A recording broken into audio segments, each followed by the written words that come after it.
Hello everyone, and welcome to Tamriel's Tales. Today we're reading Blessed Almalexia's Fables for Afternoon, the second book of Fables out of 3 books, so let's just go ahead and begin.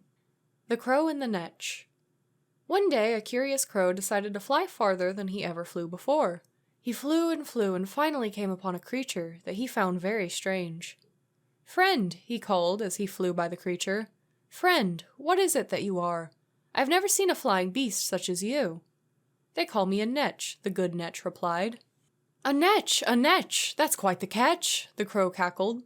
"Tell me, Netch, how is it that you fly?" "I've flown these shores since I was born," the Netch replied. "I do not know how." Don't know, oh what a show," the crow called out. "Where are your glossy feathers that help you glide?"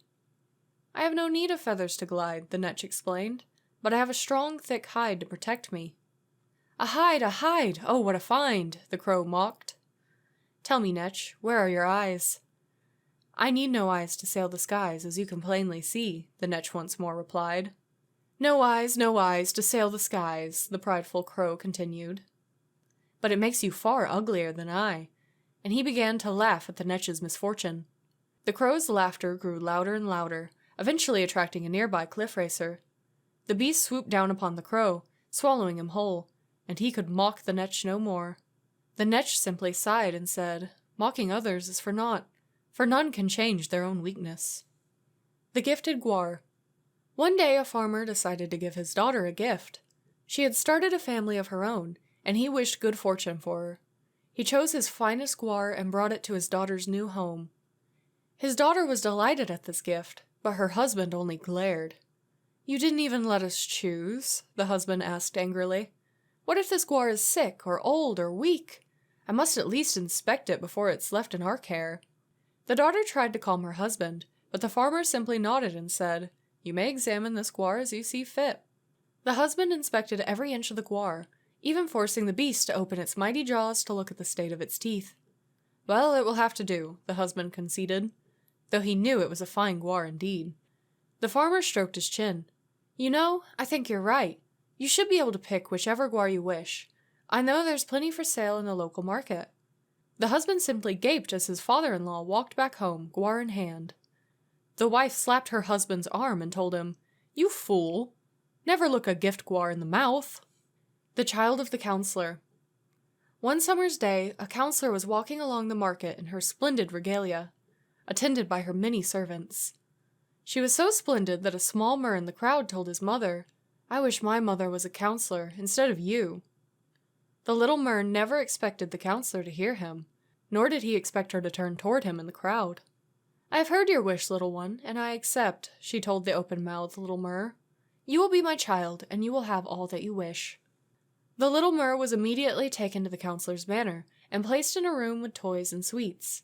He laughed and clapped his hands, playing and eating all he wished.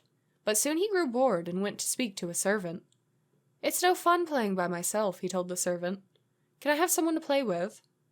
"The child of the counselor has no equal," the servant told him. "There is none worthy to play with you." The little mer had little time to think on this when a scholar came to his room. The scholar looked upon the little mer with scorn and said, "Your lessons should have begun hours ago. The child of the counselor must know many great things." The little mer was made to listen to the scholar's lectures for hours and hours, and soon his head ached with all that he was to know.